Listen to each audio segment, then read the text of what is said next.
I'd like to call this meeting to order. Roll call. Mr. Dangler, Here. Dr. Vogt, Here. Mrs. Wittes, Dr. Selly, Here. Mr. Vieira. Here. There's Call this five, meeting to order. four present, one absent. This meeting has been published in the newspaper and adequate electronic notice has been provided in accordance with Open Public Meetings Act, New Jersey Administrative Code, Title 5, Chapter 39, Section 1.5, Notice of Remote Public Meetings as required by law. All right, thank you. So we will now hear the presentation by the regional bike sharing. Rob? Good evening, everyone. This is Rob Ferragina from the Office of Economic and Community Development. We have been invited to consider participating in a regional bike share program. What I'd like to do is summarize it very briefly for you and then invite Michael Manzella to answer any questions that anyone may have. Michael Manzella is the Director of Transportation and the Deputy City Manager of the City of Asbury Park. We, the City of Long Branch, were invited to consider joining Asbury Park in a collaborative bike sharing program, which theoretically would include other municipalities in Monmouth County. The program would launch by Memorial Day, at least that's what the plan is, and wouldn't include a formal RFP for vendor selection. Conceptually, we are looking at a program that involves approximately 50 bikes per municipality. The City of Long Branch would place those bicycles in pre-selected areas throughout the municipality, predetermined by us. The cost of the city would be at a minimum, if any, meaning the vendor would be responsible for example, for the insurance policy, indemnification of the city, and the bike maintenance. I would need Mike Manzella to confirm all of that. The program, if executed, would be consistent with the city's efforts to embrace green initiatives and also possibly utilize the program towards additional sustainability jersey points or sustainable jersey points. So with that, that's basically a synopsis on a high level as to what we're looking at here. I'd like to introduce Michael Manzella, if he is on at this. Yeah, thanks, Roberto, and thanks, Mayor and Council, for having me join on and to consider this exciting initiative. As you may be aware, the City of Asbury Park had a very successful bike share program that we launched in 2017, the summer of 2017, and it lasted right through until the pandemic hit and really forced the vendor to take the bikes off the street. As a city, we've been talking about relaunching that program. And one of the goals that we had is we see a lot of, in the data that we had from the bike share program that we had in place, we saw many trips leaving the city borders. They would start in Asbury Park, but they would go outside of Asbury Park. And we saw a good percentage of trips go as far south as Spring Lake and go as far north as Long Branch. So in seeing this data and seeing, in knowing that there was interest in Long Branch at looking at bike share, we had the thought that perhaps we should consider looking to start a regional bike share program. And fortunately, we have a perfect example of a contract that was just put in place between the cities of Hoboken and Jersey City in New Jersey. They went through the same exact process whereby each municipality issued or adopted a resolution to issue a joint RFP. Then bids were solicited for that RFP. A joint review team from both municipalities reviewed the RFPs, and each municipality separately awarded a contract by resolution to the same company. So what essentially that did was allow each municipality to have their own contract, but in order for interoperability for both municipalities to have the same company. And that's kind of what we're hoping to do here is go through the same process, hopefully select a vendor that both cities are, prefer, and then have the same vendor operate both programs. So that way someone could take a bike from, say, Asbury Park, ride to Long Branch, leave the bike there, end their trip, and enjoy Long Branch, and vice versa. And the goal would be hopefully at some point, other municipalities can then join in, and then we'd have kind of a Jersey Shore bike share program that would make our entire region a lot more attractive. And as Roberto said, some of the important points to cover are that when Asbury Park had our last contract with the bike share vendor, it was structured differently in that the city was responsible to provide the payment for the bike share system. And it was incumbent upon the city to find the sponsors to then recoup that funding, right? To basically use advertising and sponsorship to pay the city to then pay the vendor. The RFP that we've drafted for this program is completely different. The market has really changed in the micromobility industry in that we are going to be issuing an RFP that says the city shall not be responsible for any cost, period. We're simply allowing the vendor to operate in the cities. And in fact, what we would, the responses that will be most looked upon favorably will be those that actually provide some kind of revenue sharing. So provide an opportunity for the cities to collect some revenue for this program. In addition, we had a lot of good experience with our vendors in terms of the insurance and indemnification, and we had no issues where the city was brought under suit or anything like that. The vendors are fully indemnified, hold harmless the city, and they take full responsibility for any third-party suits. And then finally, obviously COVID-19 has impacted the micromobility in general, the industry in general, and any vendor is going to be required to submit a plan for safely operating the program under COVID. So as Roberto said, our goal would be to launch it by Memorial Day. If I'm actually simultaneously tonight presenting to the Asbury Park City Council the same presentation, and if both municipalities would like to move forward, what we'd like to do is over the next few weeks, perhaps at the next council meeting, to adopt those resolutions to issue the RFP, then issue the RFP, collect those responses, and award a contract, hopefully, sometime in the late March, early April, mid-April timeframe, so that way a vendor can be on board for our busy summer seasons. So if anyone has any questions, I'd be happy to answer them. Mike, my question here would be the pad that the bikes sit on. Is that the city's responsibility or will be the vendors? You mean the docking station? Yeah, the concrete pad that they sit on, yeah. Okay, so Or platform. we when we had our program, we located all of the bike share stations in the city right of way. So we tried our best to keep them in areas that were off the street on the sidewalk. But there were some situations where we actually located the bike share stations on the street in the no parking zones near the corners of the intersections. And we really had no issues with that. So to answer your question, the bike share vendor would be responsible for providing the docking station, but it would be on city property. And that's part of the agreement in the contract, in that, they hold the city harmless from any incidents that may occur. Okay, thank you. You're welcome. I have a question regarding COVID and safety, of course.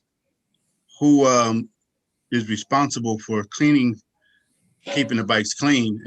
For example, I rent a bike, and I asked this before when we were presented with another bike program. When I rent a bike, whether if I rent it from Asbury or rent it from Long Branch, but if I rent a bike, drop it off in Long Branch, and I'm done with it, for whatever reason, are they cleaning the bike then before someone else rents the bike to ride it back to Asbury or just to ride it around Long Branch? Yeah, it's a great question, Councilman. In the RFP, the vendors are going to have to provide what their plan is for dealing with the health and safety. What many vendors are doing that we have seen is they actually track when that ride ends. They take the bike offline, so another user is not able to rent that bike. They send their local operations team to actually clean the bike, and then they re-enable the bike to be rented. So essentially, you're not able to rent the bike that has just been used until it is cleaned. But that's really on the vendor to provide, what exactly their plan is for dealing with it. So I had some questions too. Thinking back to the presentation that we had before, I love the idea that you mentioned, of doing this jointly and really making the whole area more attractive and unifying it. I think that's great. My concern from the Long Branch perspective is putting 50 more bikes on these roads without knowing the status of our bike path plan. So I know it's not, your question in particular, but I don't know if anybody could answer that, Mayor or Nick. What is the status of our plans for a bike path?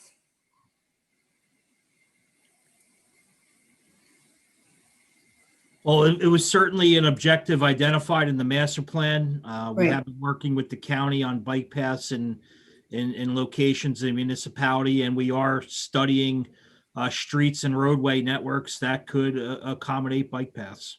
Yeah, and I'm bringing it up that I don't want to, put obstacles in the way because I really think that this would be a real value. But to a certain extent, we're putting the cart before the horse because I don't think we have ensured the safety of the roads to the extent that they should be. With and just thinking of Asbury. The roads that I've traveled on in Asbury have very well marked bike paths.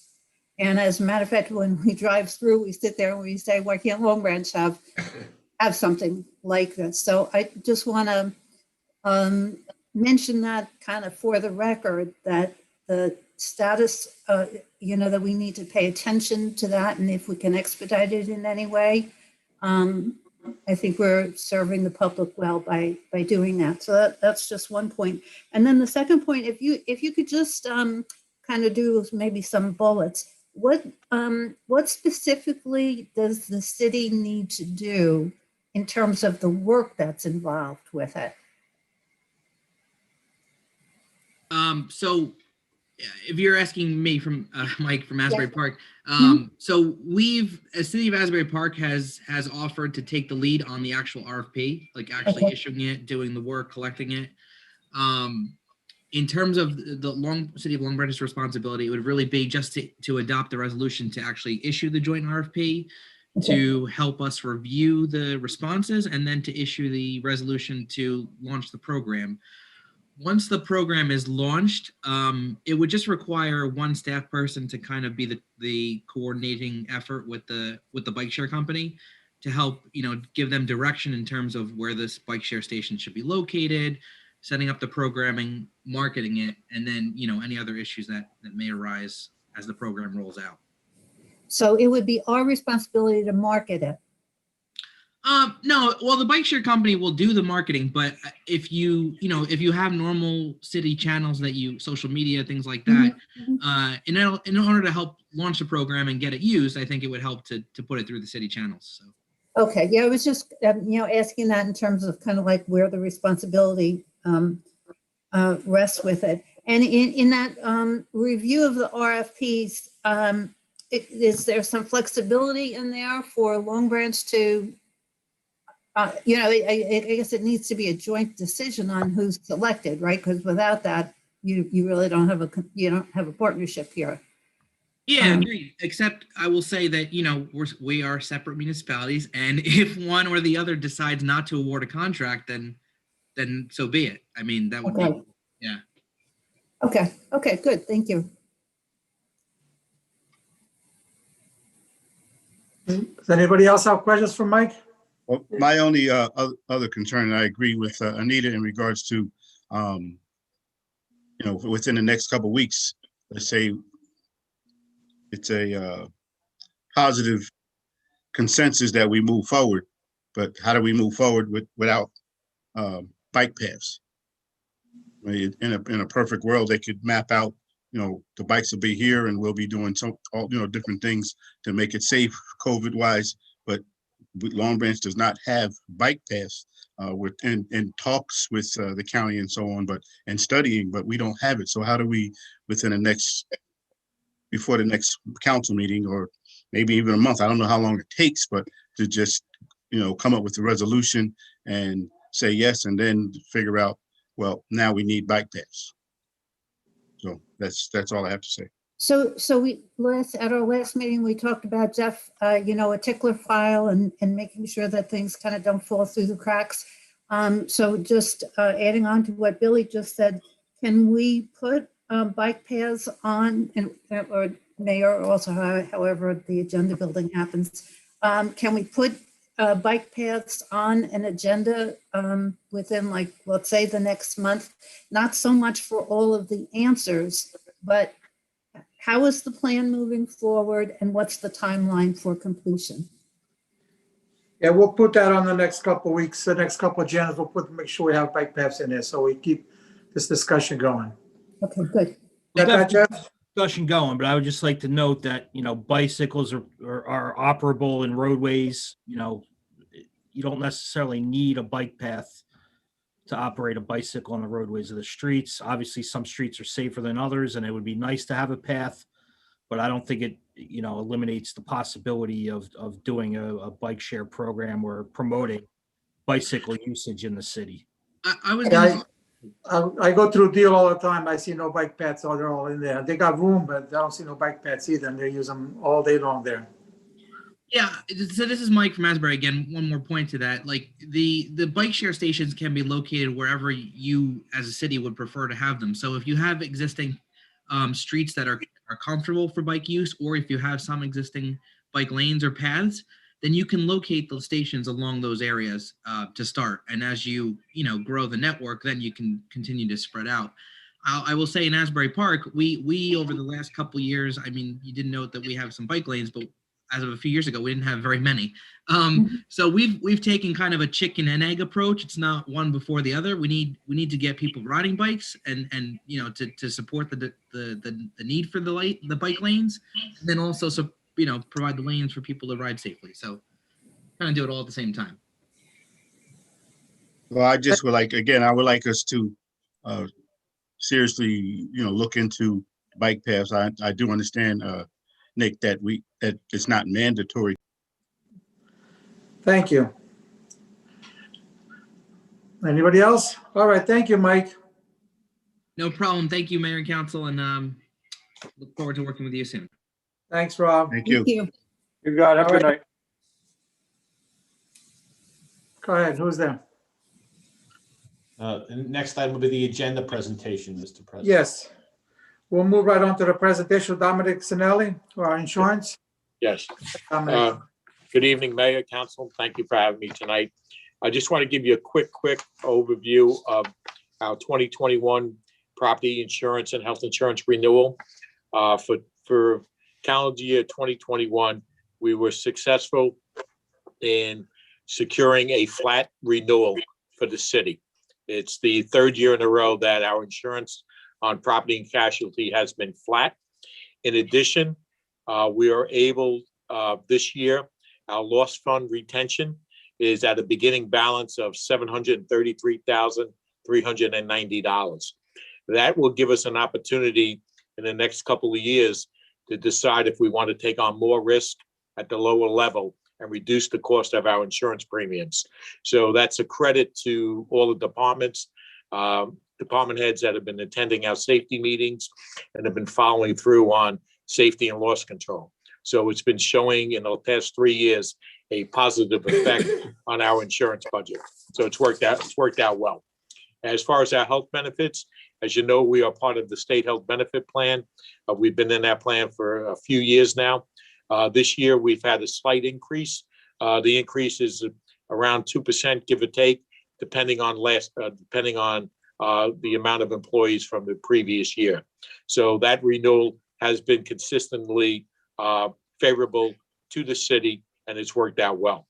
So overall, the 2021 budget for insurance has been beneficial to the city, and hopefully we can continue on this path. Any questions? Dominic, our insurance down the beach, have they been steady? Because I know we had a few minor things going on the last summer. Did our insurance go up? Was pretty much stay the same? I guess. No, it stood the same. As a matter of fact, we were successful that we had a special consultant come in, a beach consultant, to work with our beach personnel, work with Stan And it worked out very well. They made a couple of recommendations on posting of the signs, on how they wanted the signs to be done. That's being worked on. We're also getting from the insurance company some grant money to purchase some of these signs and to redo them. There also is going to be some training prior to this year on the driving of the ATVs and some personnel training with our beach staff. So, each year our beach population increases, so we need to spend a little bit more time and effort in our training of the beach personnel. But the powers to be that run the beach have done a good job and have worked very well with the insurance companies and with their loss control people in trying to mitigate any losses. Thank you, Dominic. Does anybody have any questions for Dominic? Nice job. Yeah, great job. Thank you. Great job. Great job, Dominic. Thank you. Thank you. All right, with that, we're going to move right on to the review of the regular meeting agenda. Does anybody have any questions? I just had one comment, and I may have missed it. Weren't we going to add like a one sentence description for the actions that were being taken, just so adds a little bit more for the people who are listening? No, I think that what Jeff and I talked about this going forward, and these ordinances had already been prepared and the first ordinance had been introduced. We're going to start to draft summaries of the ordinances that will include as part of it, and then that's what Jeff will publish. So the stormwater ordinance had already been introduced. The second ordinance just amends. It's a very simple ordinance. It just amends a specific restricted area, and I think it's laid out in the ordinance. So, Okay. other than so in repeating other words, the entire ordinance the way it is. Yeah. So in other words, going forward, we'll be doing that. That's Okay. our plan, right, Jeff? If you prefer that, that's fine. I'm already advertising the ordinances in summary, to save money. I So, could so just- Jeff, the summary has to be at the beginning on the ordinance document. So just include it at the beginning, so we'll kill two birds with one stone. Okay, all right. I can add something to that effect. Correct. Okay. Great, thank you. All right, anybody else? All right, good. I need a motion to close the public portion of this meeting. So moved. Second. All in favor? Aye. Opposed? I need a motion to adopt a resolution to go into executive session for the following items. Attorney-client privilege, Seaview Towers, Mr. Raynone. Lower Broadway, George Jackson. Transit Village, Mr. Raynaud and Mr. Graviano. New Jersey Transit, George Jackson. Black Ridge Realty, Mr. Raynaud. Beach Access, George Jackson. Recreation of the Facilities and Fees, Mr. Jackson. And public meetings, Mr. Raynaud. So moved. Second. All in favor? Aye. Thank you.